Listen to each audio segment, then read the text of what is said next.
নমস্কার বন্ধুরা, প্রত্যাশা অ্যাগ্রো ফার্মে তোমাদের স্বাগত। তো অনেকেই তোমরা কিন্তু জানতে চেয়েছো যে ক্যাম্বেল হাঁস তোমরা পালন করলে কীরকম জল লাগবে বা কতটা জল লাগবে, বা যাদের পুকুর নেই তারা কিভাবে করবে। দেখো, প্রথম থেকেই বলেছি যে ক্যাম্বেল হাঁসের জন্য খুব বেশি জলের প্রয়োজন নেই, ছোট বা কম জলেও কিন্তু হবে। দেখো, এই যে ফার্মার চাষটা করেছে, এইটার জন্য যে দেখো দুপাশে জমি রয়েছে, চাষের জমি, এবং তার মাঝে কিন্তু ছোট একটু জল রয়েছে। তো এই জলে কিন্তু সে চড়িয়ে কিন্তু হাঁস পালন করছে, অর্থাৎ এখানে নিয়ে গিয়ে 1-1.5 ঘন্টা 2 ঘন্টা এই জলের মধ্যে ছাড়ে, তারপর আবার তাড়িয়ে বাড়ি নিয়ে চলে আসে। তো এইভাবেও কিন্তু তোমরা করতে পারো। যদি ছোট জল কোথাও থাকে, অল্প জল কাছাকাছি, বাড়ির কাছাকাছি, তাহলে তোমরা কিন্তু ফার্ম থেকে সেই হাঁসটাকে সেখানে নিয়ে গিয়ে 1-2 ঘন্টা চড়িয়ে তোমরা কিন্তু নিয়ে আসতে পারো। তো এতে কিন্তু কোনো অসুবিধা নেই, কারণ ক্যাম্বেল হাঁসের জন্য এমনিতে খুব কম জল লাগে, ঠিক আছে? যার কারণে কিন্তু তোমাদের অসুবিধা হবে না, পুকুর না থাকলেও কোনো সমস্যা নেই। আর এই ক্যাম্বেল চাষ যারা করবে, তোমাদের ক্ষেত্রে বলে রাখি, তোমরা কিন্তু যদি ভালোভাবে এই চাষটা করতে পারো, তবে খাবার কিন্তু তোমাদের দিতে হবে। কেনা খাবার বা কোম্পানির যে খাবার, সেই খাবার কিন্তু তোমাদের খাওয়াতে হবে।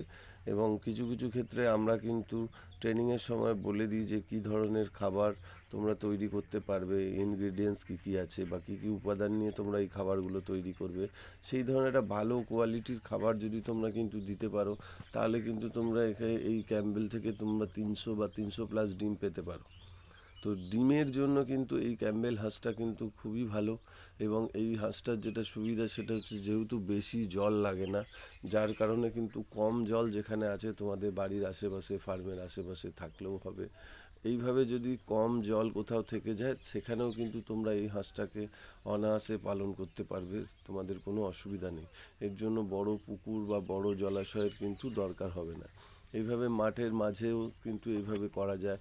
বা অনেক সময় ধান খেতে যখন জল দেওয়া হয়, গাছ লাগানোর পরে প্রায় 20 থেকে 25 দিন পরে, যখন গাছগুলো একটু বড় হয়ে যাবে, মোটামুটি 12 ইঞ্চি 14 ইঞ্চি যখন ঘাস হয়ে যাবে, ধানের গাছ হয়ে যাবে, সেই সময় কিন্তু ধান খেতে যদি জল থাকে, সেই সময় কিন্তু তোমরা এই হাঁস ছাড়তে পারো। তাতে দুটো সুবিধা হবে। এক হচ্ছে ধান, ওই চাষের জমিতে যে সমস্ত পোকামাকড় বা গাছগাছালি রয়েছে, সেগুলো কিন্তু সেই হাঁসে খেয়ে ফেলবে, ফলে কিন্তু ধান চাষের ক্ষেত্রে খুব সুবিধা হবে।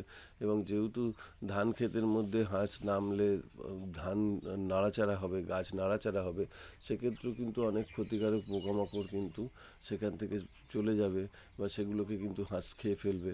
ফলে কিন্তু এই ব্যবসাটা, এই হাঁসটাকে তোমরা চারণ করলে খুব ভালো রেজাল্ট তোমরা পেতে পারো।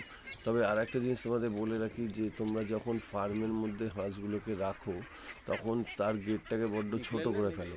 এই ছোট করার জন্য কিন্তু হাঁস কিন্তু ইনজিওর্ড হতে পারে। দেখো, একসাথে যেভাবে হাঁসগুলো বেরোচ্ছে, তাতে কিন্তু চাপা পড়ে যাচ্ছে, এবং কিছু হাঁস কিন্তু এখানে ইনজিওর্ড হয়ে যাচ্ছে, এবং কিছু কিছু হাঁসের আঘাত লাগছে, ক্ষত হচ্ছে। তো যার কারণে তোমরা কিন্তু এইভাবে করবে না, এবং করলেও অল্প অল্প করে হাঁস ছাড়বে, একসাথে সমস্ত হাঁসকে ছেড়ে দেবে না।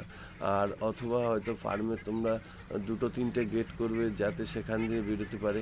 কারণ এত চাপের মধ্যে কিন্তু হাঁস বেরোলে কিন্তু সেক্ষেত্রে খুব সমস্যা হয়, কারণ হাঁসের কিন্তু খুব ক্ষতি হয়। দেখো, এক্ষেত্রে তোমরা বুঝতেই পারছো যে একটা ছোট দরজা দিয়ে হাঁসগুলোকে ছেড়ে দেওয়ার ফলে কিন্তু হাঁসগুলো একে অপরের ঘাড়ে গিয়ে পড়ছে, এবং সেক্ষেত্রে কিন্তু ইনজিওর্ড বা ক্ষত হচ্ছে। তো এইটা কিন্তু তোমাদের করা যাবে না, তাহলে কিন্তু হাঁসের পক্ষে ক্ষতি হবে।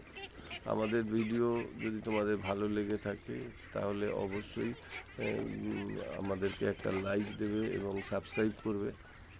এছাড়াও যদি ফার্ম সংক্রান্ত কোনো সমস্যা তোমাদের থেকে থাকে, অবশ্যই আমাদের ফোন করবে। আমরা চেষ্টা করব আমাদের সাধ্যমতো তোমাদের সহযোগিতা করতে।